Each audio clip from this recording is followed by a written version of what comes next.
So I see you got yourself an Autel Evo too. Yes, sir, I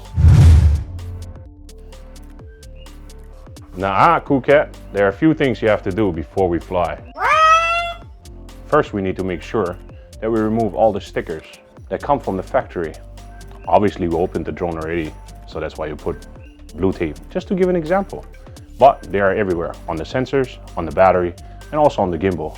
If your drone was delivered with the propellers on, please remove them before the next step. Make sure that your battery is fully charged.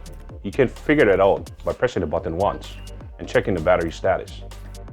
Once we verify that the battery is fully charged, you can insert it into the drone. Now, before your first flight, we will have to make sure that we updated the drone at first. Updating means you start up your drone,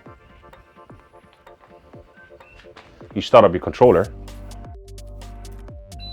and the device that you want to start up with.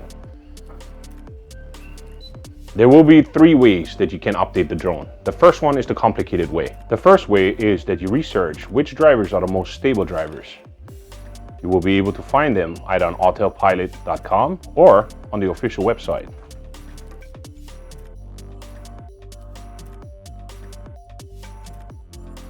Now that we know which firmware you will be using, there are 2 ways of uploading it.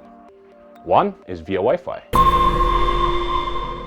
Since Wi-Fi is not always guaranteed that it goes through and it gets stuck at 99%, we recommend that we're using an SD card first, load up the driver to that, and a USB stick. Load up the driver to that as well. Then insert the SD card with the uploaded driver into your drone, and insert the USB drive with the firmware on it into your controller. That way, we usually guarantee that the firmware actually goes through.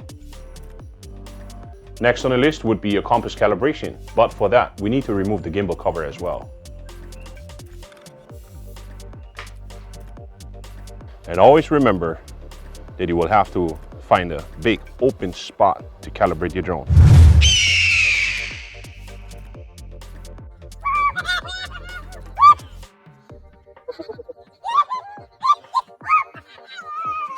Next, we want to make sure, after our compass calibration, that we do our IMU calibration on a level surface.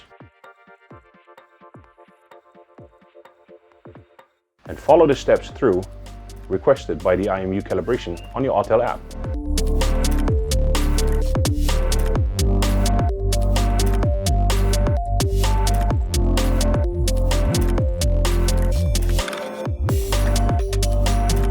Next, we will make sure that we adjust the gimbal. So follow up in the menu under gimbal, automatic calibration, and follow through the process. Now we will be able to reinstall the propellers. Make sure that the markings match the markings on the motor and the rotor itself. Some have circles, and some of them don't have markings. Match those rotors and motors. Now that we are aware that the drone is not sub 250 grams, but below 55 pounds, we will have to register this drone with the FAA registration. Yeah. You will be able to do this registration on the FAA Federal Aviation Administration website with the registration link. If you are a Part 107 license, you will register there. If you are a recreational flyer, you will register there. Follow the steps through. Once completed and you paid your $5 for the 3 years for the registration as a recreational flyer, you will receive a card. Utilize a label maker to create your registration number and print it out. Once printed out, place the sticker with the registration number anywhere visible on your drone. The choice is yours, but it's preferably right rear corner of your arm.